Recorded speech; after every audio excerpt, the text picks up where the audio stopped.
Greetings, Mason Storm here. So I was at a fast food restaurant and I had these little tiny chicken bite things that were breaded and they were quite delicious. So I thought I'd make my own. To begin with, I have 1 teaspoon of garlic powder, 1 teaspoon of onion powder, half a teaspoon of cayenne pepper powder, 1 teaspoon of mustard powder, and 2 tablespoons of flour. I have 2 eggs here, but you don't need them. About a cup or so of panko, and I got 2 chicken breasts.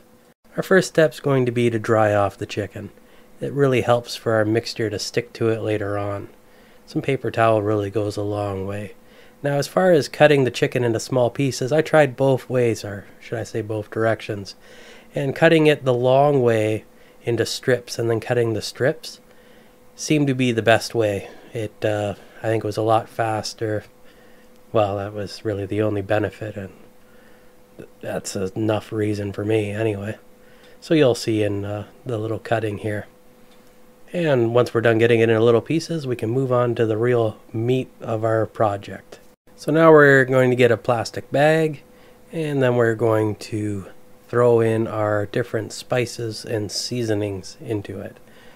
And once we have all of our spices and seasonings in the bag, we're simply going to add in our chicken, zip it up after taking the air out, and shake it around till everything is nice and covered. Doesn't take very long. Now we'll get our breading station ready. Now I'm going to be showing this with putting it in the egg, then in the panko, then onto the pan. Now when I actually did this, I made 2 different batches. I made one like this, and it was fine. But what I found was the egg washed off a lot of the spices and seasonings, and they didn't have the same spunk that I wanted.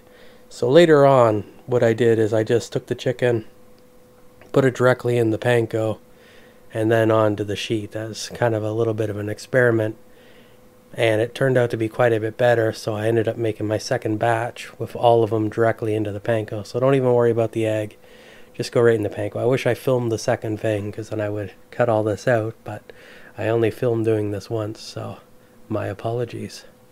So we're going to cook these in the air fryer, a little bit of oil on top, just drizzled to give them a little bit more browning factor. You could also fry them, that'd be pretty good as well, I think.